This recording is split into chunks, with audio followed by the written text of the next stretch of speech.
The apartment in Sarajevo was always quietest at 3 a.m., a heavy, suffocating silence broken only by the distant hum of the tram lines.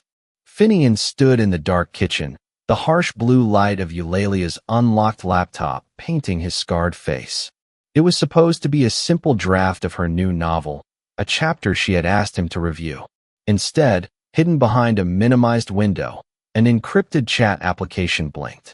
Jonquil, his therapist, the man hired to heal Finian's wartime PTSD, was whispering digital sweet nothings to his wife, detailing the exact layout of their hotel room from 3 days ago. Finian didn't scream. His hands didn't shake.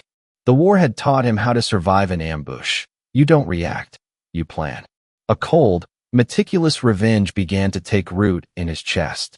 If the shadows of betrayal and the quiet, calculated steps of revenge speak to you, stay with me. This is a story of how a picture is worth 1,000 lies. The city of Sarajevo slept, wrapped in a blanket of cold fog that rolled down from the Dinaric Alps. But inside the fourth-floor apartment, the air felt suffocatingly thin. Finian stood motionless in the center of the living room. The hardwood floor seeped a familiar, biting chill through his socks, grounding him in a reality he suddenly wished he could escape. It was 3:14 a.m. Insomnia was an old, relentless friend.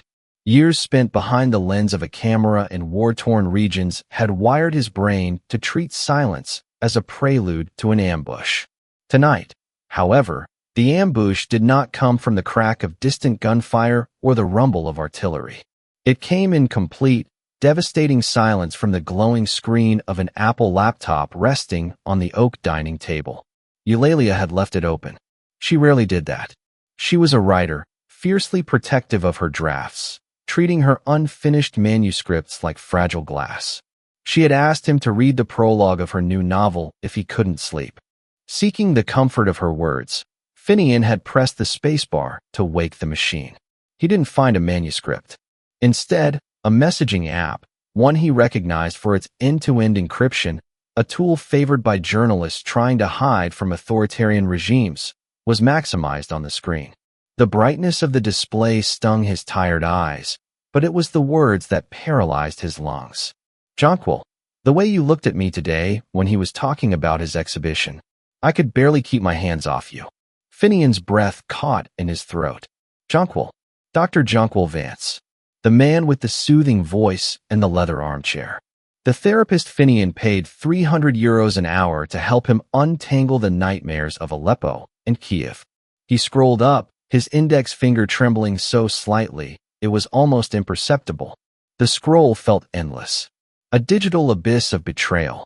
Eulalia, he's completely absorbed in the photo project. He doesn't see me anymore, John.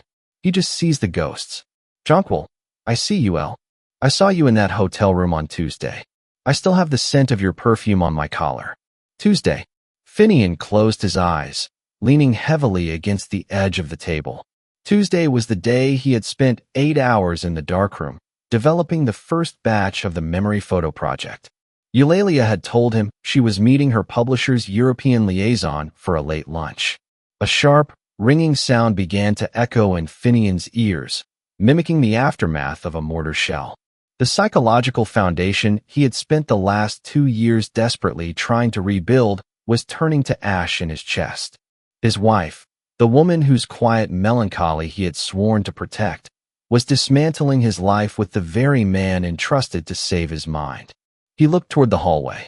Through the partially open bedroom door, he could hear the soft, rhythmic sound of Eulalia breathing, the peaceful slumber of a woman who believed her secrets were safe in the dark. Finian didn't slam the laptop shut. He didn't storm into the bedroom to demand answers. The war had burned the impulsivity out of him a long time ago. Surviving required absolute stillness. He pulled his phone from his pocket and systematically photographed the screen, capturing dozens of messages. Dates, times, hotel names. The horrific, poetic ways his therapist manipulated his trauma to play the savior to his wife. When he was done, he closed the application, leaving the laptop exactly as he found it. The screen went black, plunging the room back into the heavy Sarajevo night.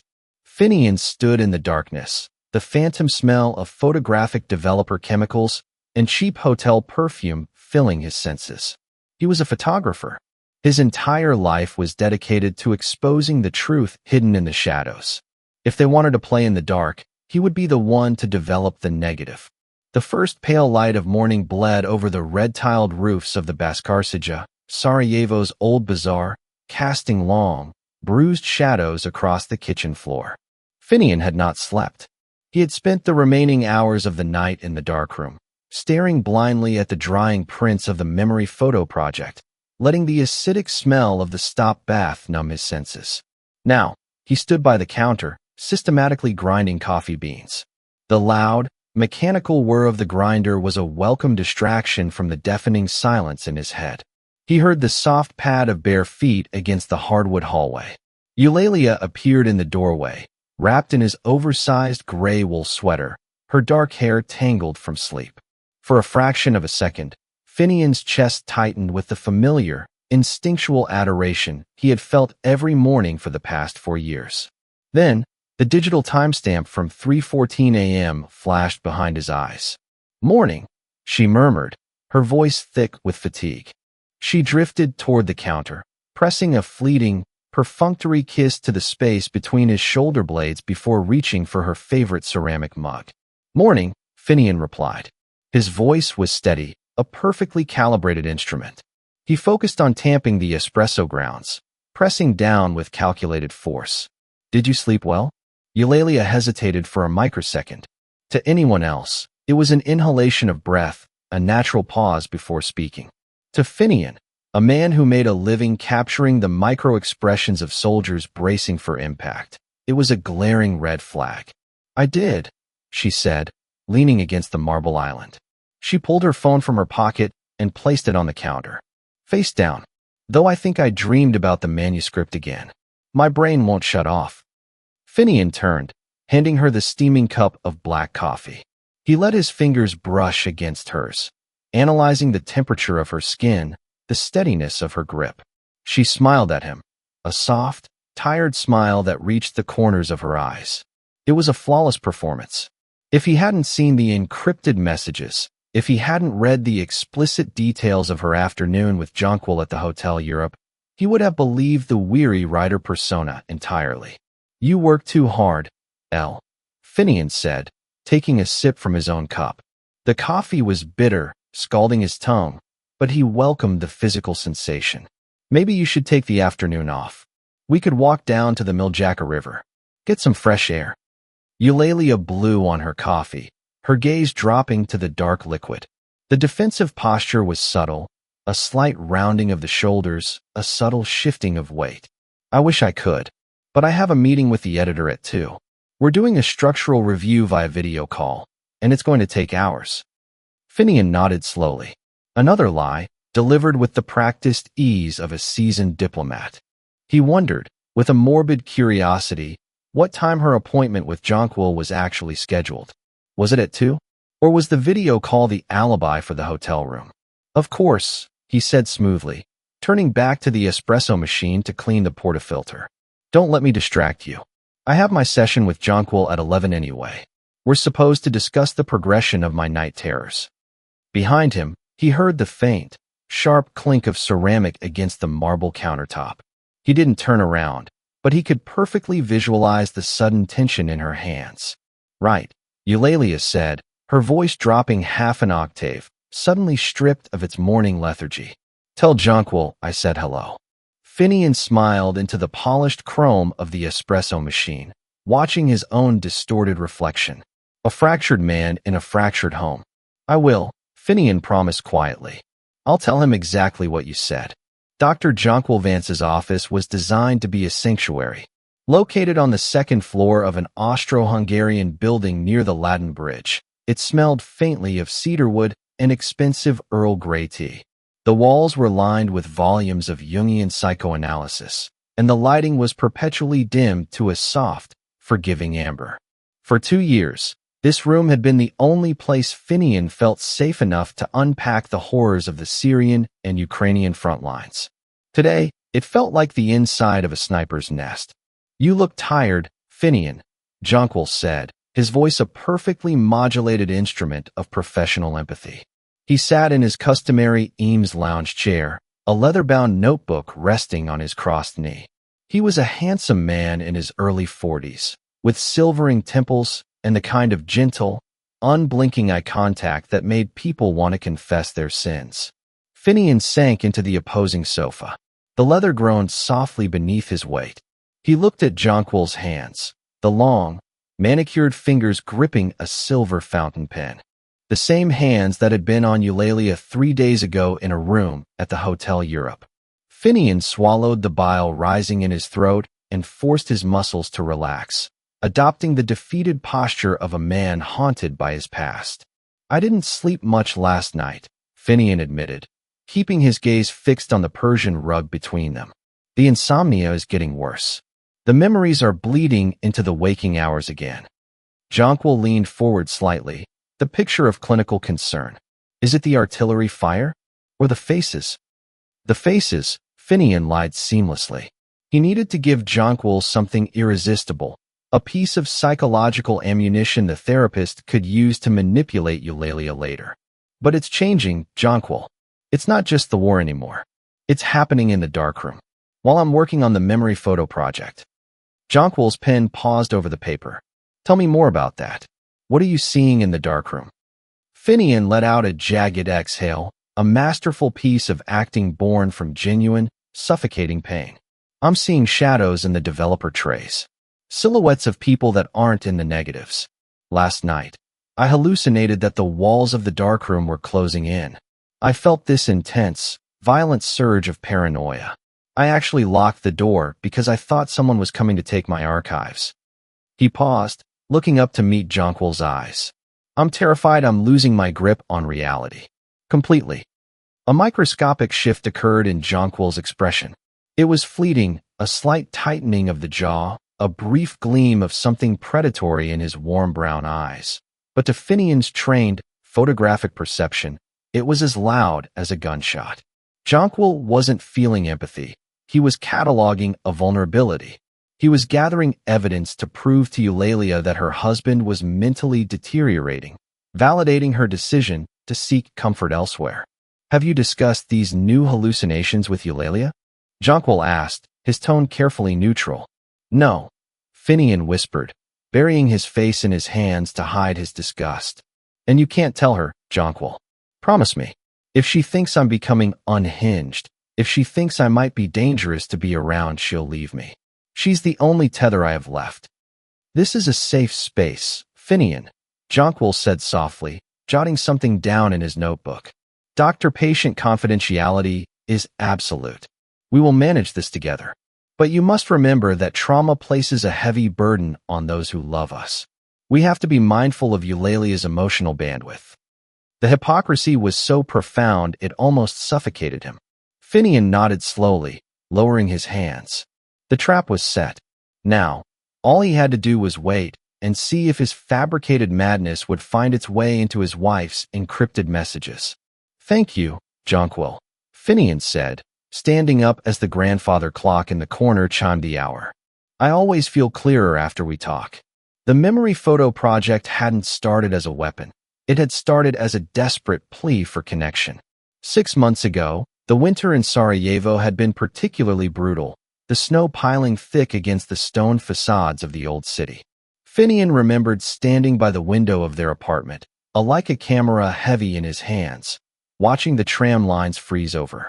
He hadn't taken a professional photograph since the shrapnel in Kiev had left a jagged white scar across his collarbone and a deeper, invisible one in his mind. Eulalia had been sitting at the kitchen table, her laptop open, the cursor blinking rhythmically on a blank document. She was supposed to be writing her third novel, a sweeping historical romance set in the Balkans, but the words refused to come. The silence in the apartment wasn't peaceful. It was a physical weight, thick with unspoken resentments and the heavy, metallic scent of Finian's trauma. You haven't touched the camera in weeks, she had said softly, her voice barely carrying over the sound of the wind rattling the window panes. She didn't look at him. Her gaze was fixed on the snow, her profile pale and drawn. There's nothing here to shoot, Finian had replied, his voice flat. It was a lie. Sarajevo was a city of ghosts and resilience, a perfect canvas for a photographer, but his eyes were still calibrated for destruction. Every time he looked through the viewfinder, he saw ruins instead of reconstruction, bodies instead of people. Maybe you should start small, Eulalia had suggested, finally turning to face him. Her eyes, usually a vibrant, expressive brown, looked exhausted. Document something else. The city. The way it healed after the siege. A project about memory. We could do it together. I could write the essays, you take the photos. It might help us find our way back. It was a lifeline thrown across a widening chasm. Finian had grasped it. They had spent weeks walking the streets of Bascarsija and the abandoned bobsled track on Mount Trebevic. He had captured the bullet-pocked walls standing next to modern glass cafes, the defiant survival of a city that refused to die. But the project hadn't brought them closer. As Finian immersed himself in the darkroom, finding solace in the precise, controllable chemistry of developer and fixer, he had retreated further into himself. The darkroom became his sanctuary, a place where he didn't have to explain the sudden, paralyzing panic attacks or the night terrors. He was healing his relationship with his art, but he was abandoning his wife in the process. Eulalia had tried. She had brought him coffee, sat on the stool outside the darkroom door, and read aloud the drafts she was struggling to write. But Finian's responses had become increasingly monosyllabic. The wall between them, built from his PTSD and her growing despair, had become insurmountable. It was during this period of intense isolation that Jonquil Vance had entered their lives. Finian had started therapy at Eulalia's urging. She had been the one to find the charismatic doctor, hoping he could reach the parts of Finian that she could not. Standing now in the present, the memory of that winter day tasted like ash in Finian's mouth. He realized with a sickening clarity how perfectly the stage had been set. He had built the darkroom as a fortress to protect himself from his own mind, completely unaware that he was simultaneously building the perfect cover for his wife's affair.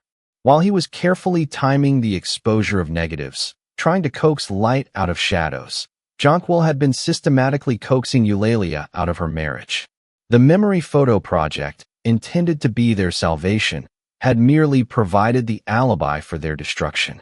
The red safe light of the darkroom bathed the small space in an unnatural, bloody glow, smelling sharply of acetic acid and the faint, metallic tang of the tap water.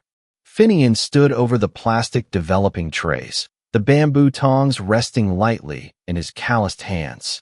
Outside the heavy, soundproof door, Sarajevo was transitioning into evening. But in here, time was measured only by seconds and chemical reactions. He was no longer developing the architectural resilience of the city. He was developing the anatomy of a betrayal. Yesterday afternoon, after his therapy session with Jonquil, Finian had followed Eulalia. It was a skill he had honed in the narrow, unpredictable streets of foreign combat zones, moving unseen, anticipating routes, blending into the background of a distracted populace. He had trailed her from their apartment, past the Ghazi Huzrev Beg Mosque, all the way to a small, unassuming cafe near the Miljacka River.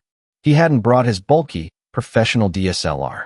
He had used a compact, unobtrusive Leica, the kind a tourist might carry to snap photos of the bridge. But Finian wasn't looking at the bridge. He was looking at the corner table, partially obscured by a frosted glass partition. Now, under the crimson light, he slid a sheet of photographic paper into the developer fluid. He rocked the tray gently, watching the latent image begin to emerge like a ghost rising from the deep. First came the stark contrasts, the dark wood of the table, the bright rectangle of the window. Then, the midtones filled in the details. A hand resting over another hand.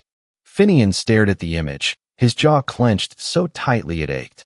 It was a close-up, cropped tightly to obscure their faces, but the identifying markers were undeniable.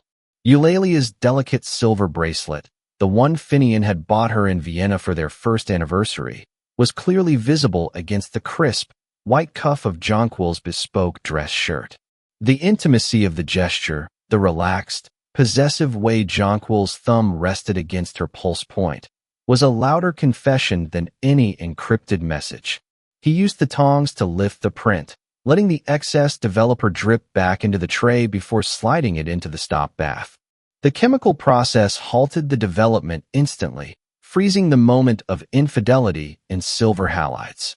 This was the new direction of the memory photo project. Finian wasn't going to confront them with screenshots or angry accusations.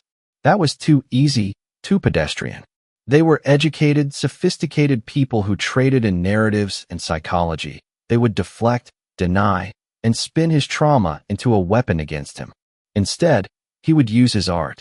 The exhibition, scheduled for 3 weeks from now at a prestigious gallery in the city center, was supposed to be a triumphant return to form for the acclaimed war photographer and his brilliant writer-wife.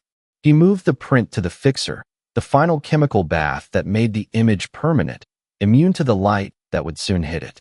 He visualized the gallery space, the high, white walls, the track lighting, the crowd of critics, local dignitaries, and friends.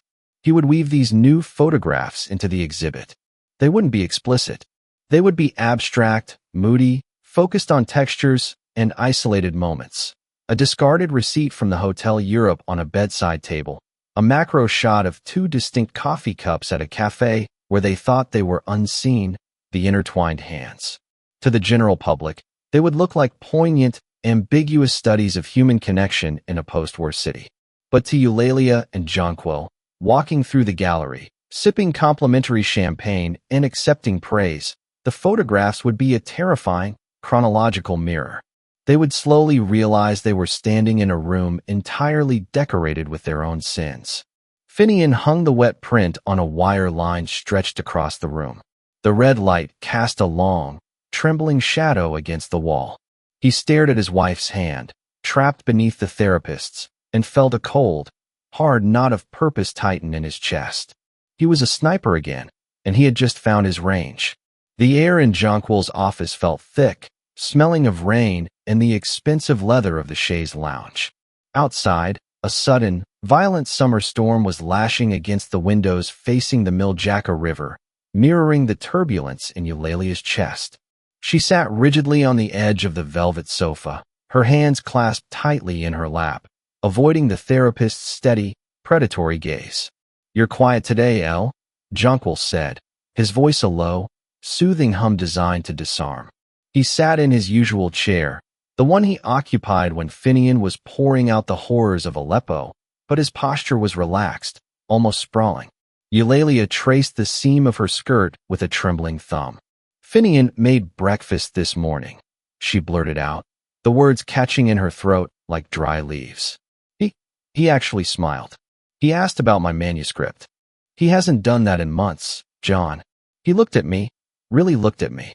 Jonquil's expression didn't change, but a subtle chill entered the room, independent of the storm outside.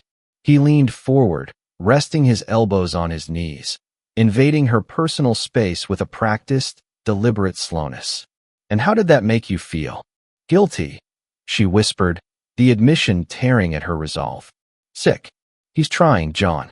I can see it. He told you about his hallucinations, didn't he? He's struggling, and he's trying to hold on to me. And I'm sitting here." She gestured helplessly between them. "I feel like a monster." Jonquil reached out, his long fingers wrapping gently around her wrists, halting her nervous movements. His touch was warm, familiar, and inherently toxic. "Eulalia, look at me," he commanded softly. When she finally raised her eyes, swimming with unshed tears, he offered a smile of profound, synthetic understanding. "You are not a monster. You are a woman who has been starved of affection, living in the shadow of a man's trauma for years. You've sacrificed your own emotional well-being to be his caretaker. What we have, this isn't monstrous. It's survival." "But he's getting better," she argued weakly, though the conviction was already bleeding out of her voice. "He's spending more time outside the darkroom. He suggested we go to the gallery together this weekend to finalize the layout." It felt normal. Jonquil sighed, a carefully constructed sound of weary patience. He let go of her wrists and leaned back, creating a sudden, agonizing distance. Is it normal, L? Or is it a temporary manic phase? You know the cycle of PTSD better than anyone. He's masking. He told me yesterday he's terrified of losing his grip on reality. The darkroom is becoming a trigger for him. This sudden attentiveness. It's a classic trauma response. He's clinging to you because he feels himself slipping, not because he's cured. Eulalia flinched, the words striking with the precision of a scalpel. Jonquil was using Finian's confidential confessions, the very lies Finian had planted, to sever her lingering attachments to her marriage. If you pull away now, if you go back to the way things were, Jonquil continued, his voice dropping to a hypnotic whisper, you'll just be trapped in the cycle again. You'll be the lonely wife in the quiet apartment, waiting for a ghost to come back to life. I see you, Elle. I see your brilliance, your writing, your needs. Don't let guilt drag you back into the dark with him. He reached out again, this time cupping her cheek, his thumb brushing away a stray tear. The manipulation was seamless, woven into the fabric of his professional authority and their illicit intimacy. Eulalia closed her eyes, leaning into the touch, the heavy weight of her guilt momentarily replaced by the intoxicating, selfish relief he offered. She was trapped in a web of her own making, unable to see the spider tightening the silk. The rain had stopped, but the damp cold of Sarajevo clung to the limestone walls of the city. Finian sat alone in the dim light of the university library's archives, the smell of decaying paper and dust thick in the air. He was supposed to be at the gallery, finalizing the lighting for the exhibition opening next week, but a nagging intuition, honed by years of sniffing out hidden snipers, had driven him here instead. He needed to know more about Dr. Jonquil Vance. The therapist's polished veneer was too perfect, his manipulation too practiced. Finian had spent the last 3 days discreetly hacking into local databases and public records, utilizing contacts he had made during his time covering the Bosnian post-war recovery. Spread across the scratched wooden table were photocopies of old medical journals, residency registrations, and local newspaper clippings from a decade ago. Jonquil had arrived in Sarajevo long before Finian and Eulalia had moved here for the photo project. He had built his practice during the city's slow, agonizing reconstruction. Finian adjusted the heavy, brass-rimmed reading lamp, casting a sharp pool of yellow light over a stack of society pages from a defunct local magazine. He was scanning for Jonquil's name, looking for any inconsistencies in the man's public persona. His eyes, trained to spot the smallest anomaly in a landscape, stopped dead on a grainy, black-and-white photograph tucked into the corner of a page dated 8 years ago. The caption read, "The opening gala of the Sarajevo Winter Arts Festival, 2018. The photograph was small, perhaps 2 inches wide, capturing a crowd of elegantly dressed people mingling in a grand hall. Finian reached into his camera bag and pulled out a high-powered loupe, a magnifying glass used to inspect negatives. He placed it over the image and leaned in close, his breath fogging the cool glass. In the background, slightly out of focus but unmistakable to a man who had memorized every line of her face, was Eulalia. She looked younger, her hair cut in a sharp bob, wearing a dark, velvet dress he had never seen before. She was laughing, her head thrown back in a gesture of unrestrained joy that Finian hadn't witnessed since their first year of marriage. And standing next to her, his hand resting comfortably on the small of her back, a gesture of casual, established intimacy, was Jonquil Vance. The air in the library seemed to evaporate. Finian stared through the loupe, his heart hammering a slow, painful rhythm against his ribs. 8 years ago, for years before Finian had ever met Eulalia at a writer's retreat in London. For years before she had supposedly discovered Dr. Jonquil Vance online and suggested him as the perfect therapist for Finian's PTSD. They had known each other. They hadn't just known each other. The body language in the photograph screamed of a deep, pre-existing relationship. Finian lowered the loupe, the silence of the archives ringing in his ears. The parameters of the betrayal had just expanded exponentially. This wasn't a sudden, tragic affair born out of a wife's loneliness and a therapist's unethical opportunism. This was a calculated, long-term deception. Had they ever truly been apart? Had Eulalia manipulated his trauma, guiding him to Jonquil so they could continue their affair under the guise of his recovery? Was his entire marriage a meticulously constructed lie, a convenient front for a relationship they couldn't or wouldn't legitimize? The cold rage that had been sustaining him for weeks crystallized into something entirely different, something absolute and terrifyingly clear. The memory photo project was no longer just about exposing an affair. It was about tearing down a decade of lies. He carefully folded the photocopy and slipped it into his jacket pocket. The exhibition opening was in exactly 7 days. He had 1 week to ensure that when the trap finally snapped shut, it wouldn't just catch them, it would break them. The dining table was set with Eulalia's finest silver and the crystal wine glasses they had received as a wedding gift. The roasted lamb filled the apartment with a rich, savory scent, a stark contrast to the sterile, metallic smell of the darkroom that usually clung to Finian. Sitting across from him was Dr. Jonquil Vance, holding a glass of full-bodied Vranic wine, playing the role of the honored guest and savior. Eulalia sat between them, her posture rigid, a tight, porcelain smile painted on her lips. "I have to say, Finian," Jonquil began, cutting smoothly into his meat, his voice a perfect octave of casual interest. "Eulalia tells me you've been spending less time in the darkroom. The exhibition layout must be nearly finished." "It is," Finian replied, keeping his tone light, almost jovial. He took a slow sip of his wine, letting his eyes dart between his wife and his therapist. "I've actually been looking back into the archives, digging up old history. It's fascinating what you can find when you look closely at the background of things that happened years ago." Eulalia's knife paused against her porcelain plate. A sharp, microscopic scrape echoed in the sudden silence. She glanced quickly at Jonquil, whose expression remained perfectly neutral, though the muscles in his jaw tightened imperceptibly beneath his groomed beard. "History can be a heavy burden," Jonquil noted, his psychiatric persona slipping effortlessly into place. He leaned forward slightly, adopting the posture of a concerned professional. "Sometimes it's better to leave the past where it belongs, Finian. We've talked about this. Focusing on the present is crucial for your recovery." "Oh, I completely agree," Finian smiled, a cold, predatory stretching of his lips. "But some histories are foundational, wouldn't you say, John? You can't understand the present architecture of a city or a relationship without knowing what was built there first. Take Sarajevo, for example, or take the two of you." Eulalia inhaled sharply, her fingers white-knuckling the stem of her wine glass. "The two of us." "Yes, my support system," Finian said smoothly, diffusing the tension with a masterful pivot. "I couldn't have survived these last few years without you, El. And Jonquil, you've been a revelation.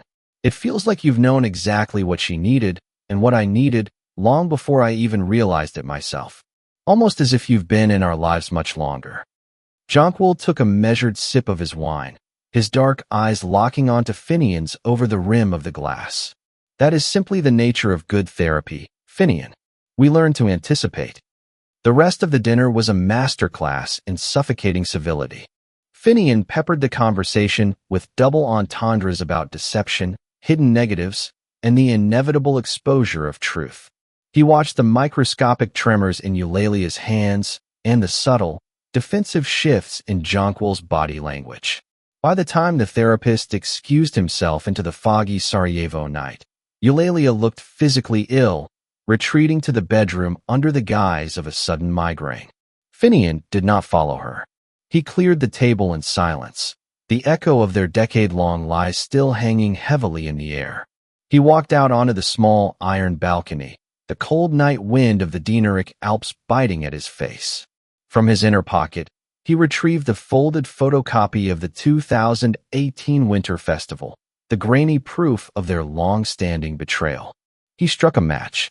The small, violent flame illuminated his scarred face as he touched it to the corner of the paper. He watched the fire consume their smiling, younger faces, the ash curling and crumbling into the dark wind of the city. He didn't feel anger anymore. He only felt the hollow, absolute certainty of the end that was coming. Some memories shouldn't be captured, Finian whispered to the empty night as the last embers died in his hand. They should just burn. The National Gallery of Bosnia and Herzegovina was bathed in the harsh, uncompromising glare of track lighting. The air hummed with the sophisticated murmur of Sarajevo's cultural elite, the clinking of champagne flutes, and the soft rustle of expensive fabrics. Finian stood near the entrance, a stark figure in a tailored black suit that hung slightly loose on his frame. He accepted congratulations with a hollow, practiced smile, his eyes constantly scanning the room for the two people this entire evening was designed to destroy.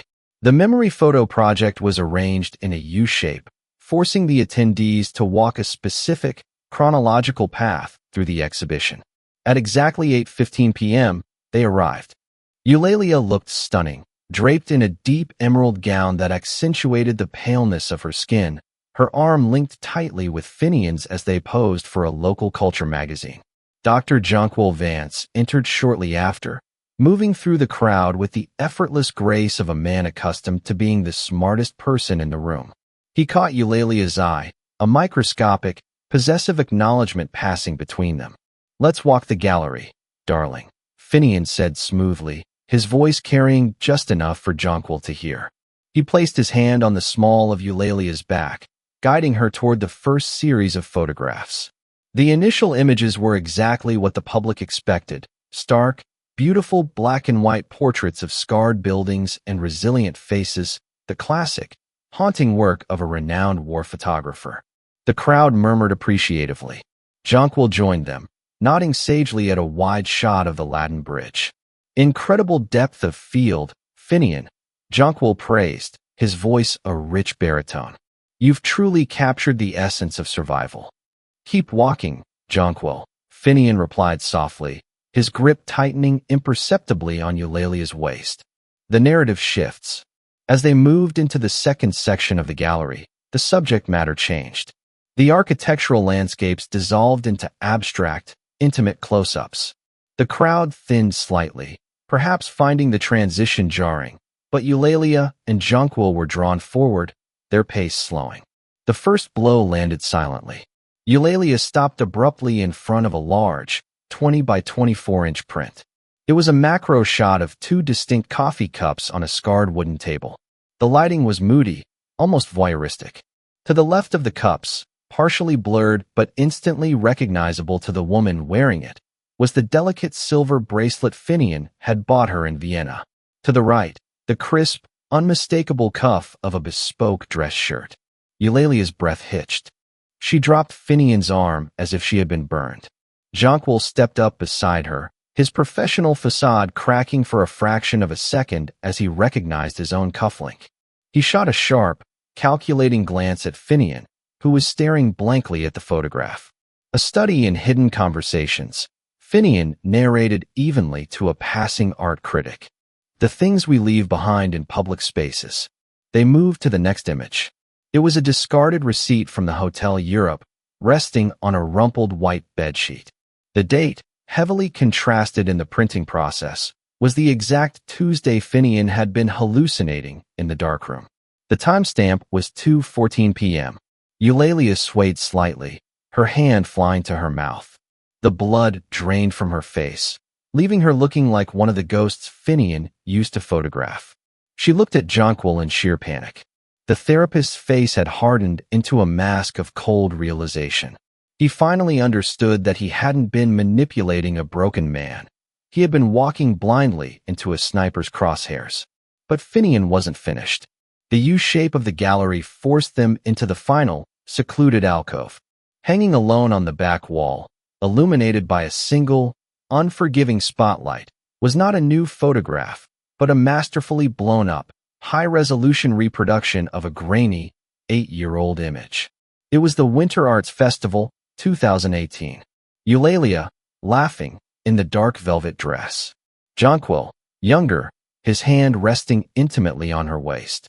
The caption beneath it, etched in stark black lettering, read, "The foundation of the lie. Sarajevo."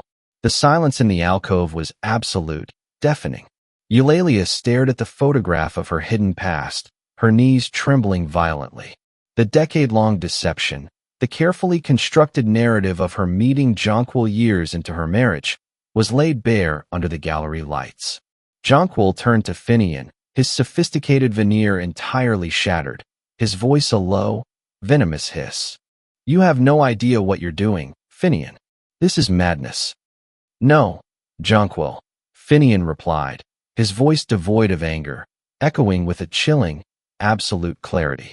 "Madness is what you tried to convince me I had. This is just development. This is exposure." Finian stepped back, leaving them isolated beneath the spotlight of their own history, trapped in the center of the exhibition as the whispers of the Sarajevo elite began to swell around them. The exhibition had concluded not with a formal address, but with the rapid, suffocating spread of scandal. By midnight, the National Gallery was empty, save for the cleaning staff and the lingering scent of spilled champagne. Finian walked the wet, cobblestone streets of Baskarsajar alone, the collar of his coat turned up against the biting Dinaric wind. He didn't return to the apartment he had shared with Eulalia. He knew she wouldn't be there. The frantic, tear-stained messages she had left on his voicemail, pleas for understanding, desperate attempts to explain the unexplainable decade-long lie, remained unheard. He had destroyed Jonquil Vance's meticulously cultivated reputation in front of the very society that funded his practice. The whispers of the city's elite would ensure the therapist's swift, professional exile. Eulalia, whose literary persona relied heavily on themes of profound, honest connection, was now inextricably linked to a profound, public deception. Finian had won. He had executed a flawless ambush, exposing the enemy without firing a single shot. Yet, as he approached the Latin Bridge, the victory tasted like ash. The cold truth of the war had always been that survival often meant standing alone among the dead. He had spent years trying to build a sanctuary away from that reality, using his marriage as a shield against the nightmares. But the sanctuary had been a mirage, constructed by two people who had belonged to each other long before they had ever decided to use him. Finian stopped at the center of the bridge, leaning against the damp stone parapet. The Miljacka River flowed darkly beneath him, a silent witness to centuries of history and personal ruin. He reached into the inner pocket of his coat and withdrew a small, protective glassine envelope. Inside rested the original, physical photograph, the grainy, 2-inch piece of society page from 2018 that had unraveled his entire existence. He held it by the edges, staring down at the younger versions of his wife and his therapist. They looked so happy, so oblivious to the devastation they would eventually orchestrate. Finian's thumb traced the edge of Eulalia's smiling face. For a fleeting second, the phantom ache of the man who had loved her flared in his chest, a sharp, agonizing reminder of what he had believed was real. But the photographer in him, the man who understood the finality of exposure, knew that the image was corrupted. The negative was flawed. He pulled a silver Zippo lighter from his pocket, the metal cold and heavy in his palm. The wind whipped at the flame as he struck it, but he cupped his hand, protecting the small, violent fire. He brought the edge of the photograph to the flame. The paper caught quickly. The bright orange edge curled inward, eating away at the laughing faces, turning the decade of lies into a brittle, glowing cinder. Finian didn't flinch as the heat neared his fingertips. He watched until the last recognizable feature was consumed by the fire, then opened his hand. The wind caught the fragile ash, scattering it over the edge of the bridge and down into the dark, rushing water of the Miljacka. He stood in the silence of the Sarajevo night, the heavy weight of his trauma still present, but the suffocating grip of their betrayal finally broken. He was completely alone, stripped of his illusions, left with nothing but the raw, unedited truth of his survival. Some memories shouldn't be captured, Finian whispered into the empty wind. They should just burn.